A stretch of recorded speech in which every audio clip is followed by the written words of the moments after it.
Hello, history scholars. This is a lecture about the Articles of Confederation. Essential questions. Number 1, what is federalism? 2, what were the pros and cons of the Articles of Confederation? And 3, how did Shays Rebellion showcase the weaknesses of the Articles of Confederation? All right, first of all, what is federalism? Federalism is a form of government that combines a central government with a regional government. So if you think of our government today, we have a strong federal government with 3 branches of government. Our headquarters, so to speak, is in Washington, D.C., but we also have individual state governments. So Washington State has its own state government where we deal with state issues, as do the rest of the states in our union. So federalism is that balance between national government and regional government. And in the case of the United States, we have state governments. Now, the balance of power between the national government and the state government has not always been equal in the history of the United States. At the very beginning of our union, the birth of the United States after we won our independence from England, our founding fathers really wanted to limit the power of our national government because they feared another tyrannical government such as England's. And so their effort was to then put more power in the hands of the individual states so states could make their own decisions rather than an overarching, powerful federal government. And whereas, in hindsight, we can see, that was respectable and understandable, it did cause some major problems for the United States of America. All right, the Articles of Confederation was our very, very first constitution. The United States has had 2 constitutions, the Articles of Confederation and the Constitution of the United States. So the Articles of Confederation was created in 1776. They lasted until 1787. The Articles of Confederation were created to avoid a strong federal government and gave more power to the states in comparison to the federal government. The Articles of Confederation dictated 1 branch of government instead of 3, right? So instead of having a judicial, an executive, and a legislative branch, the Articles of Confederation only provided 1 branch of government, which was the legislative branch for our federal government. And each state had 1 representative, and that representative represented obviously the wishes of their particular states. Okay, there were some positive things about the Articles of Confederation. First of all, we had to start somewhere. As a brand new nation, independent from England, we had to establish some sort of federal government. And the Articles of Confederation put us on a path. It was very necessary, and in some ways, it worked well. Another thing that the Articles of Confederation did was it established the Northwest Ordinance of 1787. So the Northwest Ordinance of 1787 essentially gave the government power to decide how territories could apply to become states. And so if there were 60,000 people in a territory, they could write a constitution and then they could apply for statehood. So that was a real benefit to the Articles of Confederation because it outlined how people and territories could become states. Another thing that the Articles of Confederation did was it also made sure that that the new states who had just recently applied to statehood were just as powerful as the 13 original colonies, now states. And the reason for this is that our founding fathers did not want an empire. They did not want the 13 original colonies or states now to be any more powerful than any new territories or states. And so they made sure that there was equality among states. And so the Northwest Ordinance did those things for us, which was very beneficial. It was also the beginning of Manifest Destiny. It was the beginning of us moving west and gaining more territory. Very, very sad for Native Americans, but it was the beginning of Manifest Destiny, and we will get to that in subsequent units. There were definitely drawbacks to the Articles of Confederation.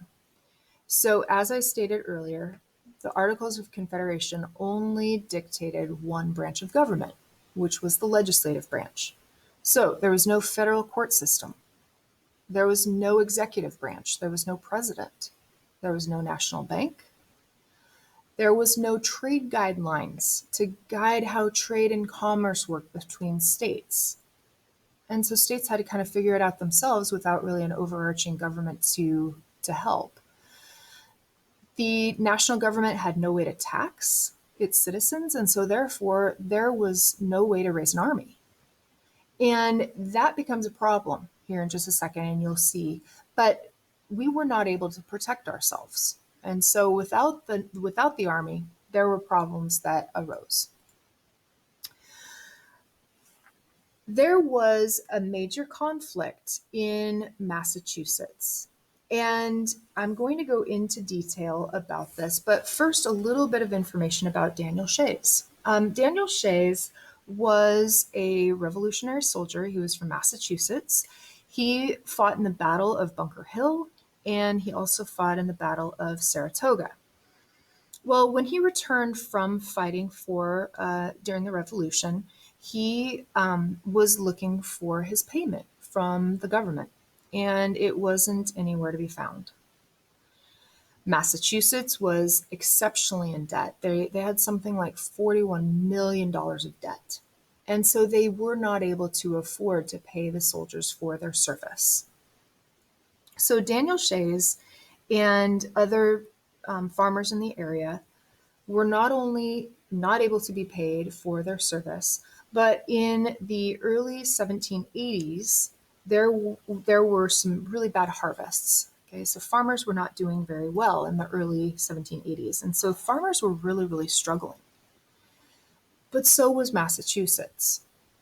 And so Massachusetts, because the states did have court systems, Massachusetts started taking these farmers to court because farmers were not able to pay their taxes, right? And so Massachusetts not able to make up money and pay for their debt because citizens are not able to afford their taxes.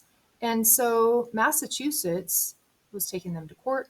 And in order to, get people to pay their taxes, Massachusetts was taking their farms, they were taking their homes, they were taking their livestock, etc., in exchange for, their taxes. And so farmers and, folks in Massachusetts were incredibly angry. And this is where Daniel Shays comes in. Daniel Shays was a leader of a group of about 1,000 men who started to plot and plan. And they started plot and plan so much that they went and started to shut down courts because they were so irate that the courts in Massachusetts would have the gall to take farmers' stuff from them because it virtually was destroying people's lives. And so this group of men that he led, in total, I think it was something like 4,000 men, a few different times that he went out and shut down courts. But they rose up and it did become violent. So when the farmers started to rise up against the Massachusetts government, there was a backlash.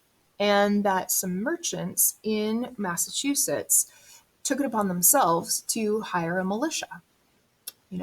Massachusetts looked to the federal government for help, and the federal government had no power to help, right? The federal government was not able to tax. They did not have an army. They did not have an overarching leader. And so states were really kind of on their own. And so nothing was able to be done to quell this rebellion. And so a group of merchants in Massachusetts did it themselves. They hired people, a private militia, to put down the Shays Rebellion. Shays Rebellion, or Daniel Shay, actually, when it got really violent, He went to Springfield with a group of people, and they basically robbed an armory, and they armed themselves.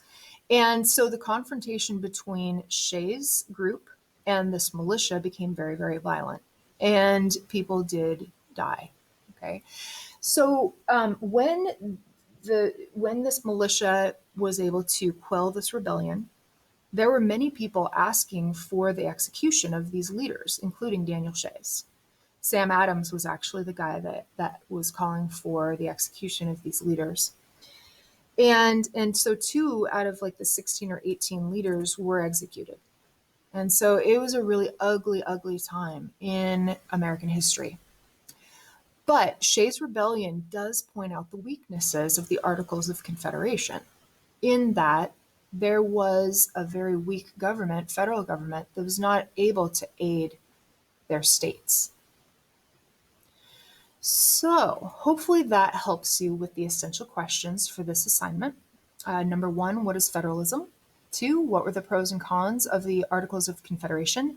And 3, how did Shays Rebellion showcase the weaknesses of the Articles of Confederation? Thanks, you guys.